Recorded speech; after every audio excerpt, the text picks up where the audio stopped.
daripada malam nisfu Sya'ban yang diawali tadi dengan bacaan suratul Yasin, dan alhamdulillah dirangkai dengan pembacaan maulid daripada Nabi Muhammad SAW. Semoga segala aktivitas kita, amaliyah kita, baik itu yang wajib maupun yang sunnah, semoga kesemuanya diterima oleh Allah Subhanahu wa taala. Kemudian yang saya hormati yaitu daripada Sahibul Bait, yaitu Bapak Mufandi dan keluarga. Yang saya hormati yaitu Ketua Majelis Taklim Bapak Yudis, dan yang saya hormati yaitu Pembina Majelis Al-Ikhlas yaitu Bapak Ustaz Abdul Syed. Semoga Allah panjangkan usianya dalam taat ibadah kepada Allah Subhanahu wa taala. Hadirin yang dirahmati Allah Subhanahu wa taala, berhubungan dengan malam nisfu Sya'ban ini ada beberapa yang ingin saya sampaikan. Tadinya mau udahan aja, tapi Pak Yudis suruh ngomong. Baru nyampe ini dari Jakarta. Tapi alhamdulillah atas izin dan rahmat dari Allah, alhamdulillah bisa main dan silaturahmi di kediaman Bapak Novandi. Semoga menjadi amal soleh untuk kita semuanya.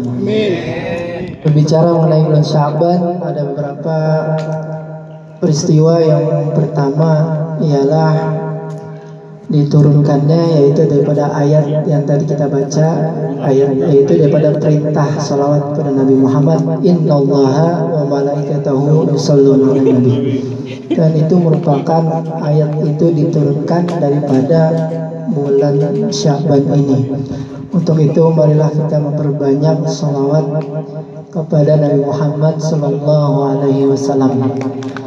Karena kata Nabi, barang siapa yang bersalawat, man shalla alaihi salatan sallallahu alaihi bi asran. Barang siapa yang baca salawat 1 kali, maka Allah akan membalasnya 10 kali. Amin. Dan yaitu yang peristiwa yang kedua, yaitu ialah dalam bulan Sya'ban ini adalah perpindahan, yaitu daripada kiblat yang semulanya dari menghadap Masjidil Aqsa dan akhirnya dipindahkan kepada Mekah Al-Mukarramah, yang sampai saat ini kita melaksanakan sholat yaitu menghadap kiblat, dan itu pula terjadi pada bulan Sya'ban. Dan tentunya ini semua merupakan keinginan daripada Nabi kita Muhammad SAW yang ternyata dikabulkan oleh Allah Subhanahu wa taala. Dan merupakan peristiwa yang berikutnya ialah daripada malam pertengahan bulan nisfu Sya'ban ini yang sekarang kita jalani, yaitu adalah tradisi daripada guru-guru kita yang mengajarkan kita untuk menghidupkan daripada malam pertengahan bulan nisfu Sya'ban ini. Kenapa kita menghidupkan daripada malam nisfu Sya'ban ini? Ialah karena malam ini Allah obral daripada ampunannya, dan semoga kita semua yang ada di sini termasuk daripada golongan orang-orang yang diampuni oleh Allah Subhanahu wa taala. Amin. Dan malam hari ini pula ialah terkenal dengan yaitu penutupan buku catatan amal kita di Lauhil Mahfuz. Oleh karenanya di akhir daripada penutupan catatan ini, marilah kita saling memaafkan, saling tidak ada lagi rasa sakit hati, tidak ada lagi rasa dendam di antara kita semuanya. Karena siapa orang yang pada malam nisfu Sya'ban ini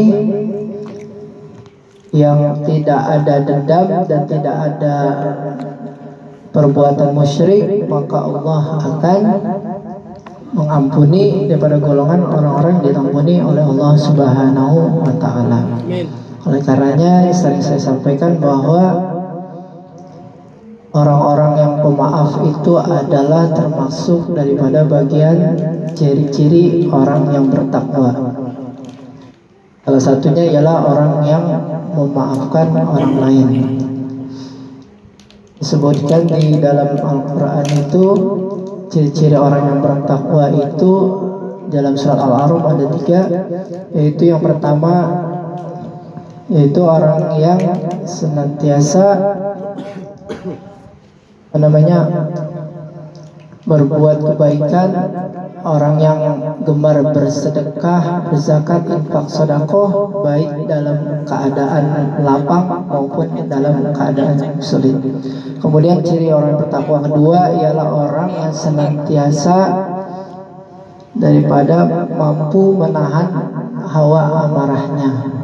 Karena orang yang kuat adalah bukan orang yang pandai bergulat, melainkan orang yang kuat adalah orang yang mampu menahan hawa nafsunya, menahan emosinya ketika ia sedang marah. Dan kemudian yang terakhir, ciri orang yang bertakwa yang 3 adalah orang yang mampu memberikan maaf kepada orang lain, seperti yang dikisahkan waktu pernah saya ceritakan bahwasanya di alam akhirat nanti ada 2 orang, yang satunya ialah menuntut kepada orang tersebut dan dia berkata kepada Allah, ya Rabb, bahwasanya dia dahulu pernah menyakiti hati saya, dan akhirnya pahalanya dipindahkan kepada orang yang menuntut tersebut. Dan kemudian tak cukup sampai di situ, dia juga pernah mengambil hak saya sewaktu di dunia, dan akhirnya pahala orang tersebut dipindahkan lagi kepada dia. Dan tak cukup sampai di situ, saking dableknya orang, kata orang Betawi, saking banyaknya dosanya kepada orang itu, dia juga pernah mencuri hak saya, akhirnya diambil lagi pahalanya sampai habis, dan kemudian dosanya pun dipindahkan kepada orang yang menuntut tersebut. Na'udzubillah dari. Dan sampai di situ ketika pahala orang tersebut habis dan dosanya dipindahkan kepada dia, akhirnya Allah berkata dan melihat bahwasanya, maukah engkau aku tunjukkan. Akhirnya dia melihat ke atas, begitu pemandangan yang sangat indah, sebuah kota yang sangat indah. Dan Allah berkata kepadanya, maukah engkau dengan kota tersebut, maukah engkau atas surga tersebut? Dan akhirnya dia penasaran, apakah yang engkau maksud itu aku mempunyai amal tersebut? Ya, engkau mempunyai, dan engkau bisa mendapatkan surga tersebut asal engkau mau memaafkan kesalahan orang yang telah engkau keruk pahalanya tadi, yang dosanya engkau pindahkan kepada orang tersebut. Sehingga akhirnya dia mengucapkan, ya Allah, saya ridho dan aku mengikhlaskan kesalahan dia, dan akhirnya ambillah surga tersebut untukmu. Dan dari kisah tersebut bahwasanya dari ambil kesimpulan betapa mulianya kedudukan orang-orang yang mampu memberikan maaf pada orang lain. Dan terakhir kita berdoa kepada Allah, mudah-mudahan kita digolongkan oleh Allah menjadi orang yang senantiasa memaafkan orang lain, sehingga mudah-mudahan di akhir hayat kita mampu mendapatkan gelar husnul khotimah. Amin amin ya rabbal alamin. Mungkin ini saja yang bisa saya sampaikan. Wallahul muwaffiq ila aqwamit thoriq. Assalamualaikum warahmatullahi wabarakatuh. Waalaikumsalam.